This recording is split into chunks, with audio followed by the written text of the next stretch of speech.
Hello sa inyong lahat! Narito na naman si Mami Essie para mag-share na naman sa inyo ng isang masarap na recipe. Ngayon po ay magluluto tayo ng Korean version ng sinigang, ang kimchi sinigang. Pero bago tayo mag-umpisa, kung kayo ay nasa Facebook, don't forget to follow, like, and share. At kung nasa YouTube naman po, wag lang kalimutang mag-subscribe at pindutin ang bell button para lagi kayong updated sa ating mga bagong video. Ngayon, narito po ang ating mga kakailanganing sangkap. Sa ating pong lulutuin kimchi sinigang, gagamit po ako ng 1 kilong liempo. Pero nasa inyo po yung kahit anong gusto nyo, pwedeng ribs, nasa inyo po yung kung ano gusto nyo lutuin. Gagamit po tayo ng kimchi, ito po ay 1/4 kilo. May nabibili po ito sa mga market na nasa pack na po na kimchi. Ito naman po yung ating snow mushroom, ito po yung aking gagamitin. Ang gamit mo talaga dito ay yung kinoki, pero wala pong available, kaya pwede rin naman po ito. Bawang, 8 butil na bawang, 1 sibuyas, 2 kamatis, 2 tablespoon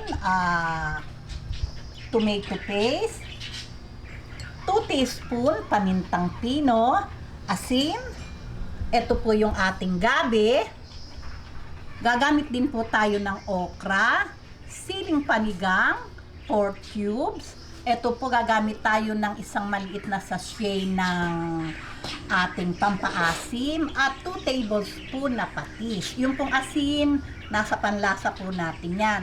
Ngayon, umpisahan na po natin yung pagluluto. Umpisahan na po natin yung paggigisa. Ayan. Hintayin lang natin mag light brown bago natin isunod yung ating sibuyas. Ayan.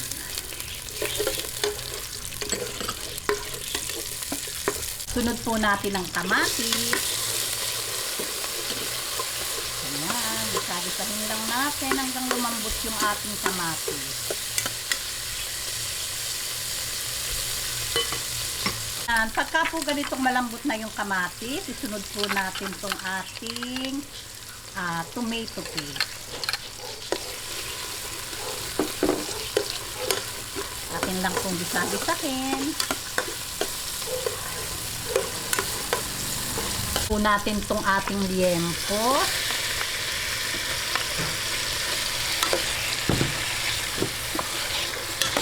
Ayan, napakaganda ng kulay.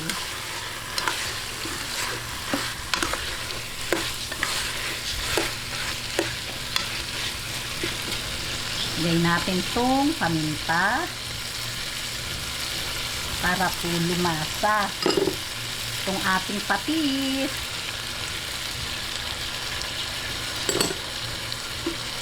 Itong ating 4 cubes.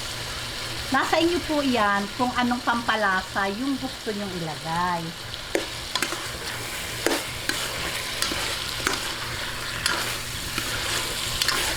Ayan, bisa-gisahin lang po natin. Ayan, pagka po ganitong nagisa na nating mabuti itong ating pork at medyo lumabas-labas na din po yung kanyang sariling katas. Ayan, lagyan po natin ng 1 sili para po may konting sipa. Ito pong ating gabi. Ayan.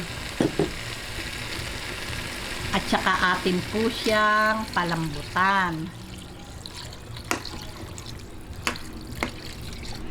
Ayan. Hintayin lang po nating lumambot bago natin isunod yung iba pang mga ingredient. Ayan.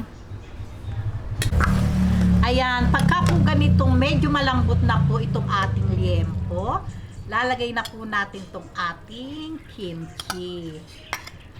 Ayan. Napakabango. Ayan, ngayon, ito kung pagka po ganitong nakalagay na yung ating kimchi, babayaan lang po natin siyang kumulo ng kumulo hanggang sa tuluyang lumambot yung ating liempo bago natin ilagay yung ating okra at yung white snow mushroom, yung po, at yung ating maasim. Okay? Balik po tayo. Ngayon, pagka po ganitong malambot na yung ating yempo, lagay na po natin itong ating pampaasim. Ayan. Lagay na po natin itong okra at itong ating snow mushroom. Ayan. Baksan na po natin ang apoy.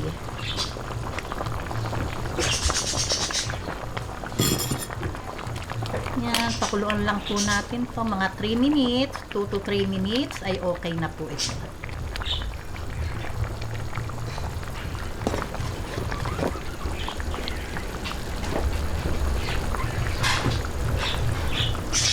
Ayan, after 2 minutes o 3 minutes ay okay na po ito at patayin na po natin. Ayan, talaga naman pong napakabango. I-try nyo po itong lutuin at sigurado ko amoy pa lang talagang maiibigan na. Yung pong asin, nakadepende po sa inyo yon kung gaano yung timplada nyo, syempre. Okay.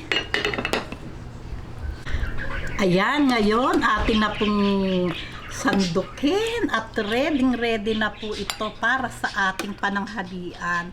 Talaga naman pong napakabango at talaga naman pong naglalapot. Gawa po ng gabi. Ayan.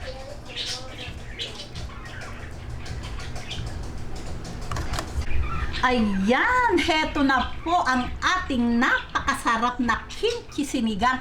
I-try nyo po ito at kakaiba po talaga yung sarap at linamnam. Siguradong maiibigan ng inyong pamilya. Habang mainit, syempre po masarap kainin to. Ready na po ito para sa ating pananghalian. Gawin nyo na po ito at siguradong yummy. O paano po, hindi ko po mabuhat dahil talaga naman pong napakainit. Kung nagustuhan nyo ang video na to, wag lang kalimutang mag-likes.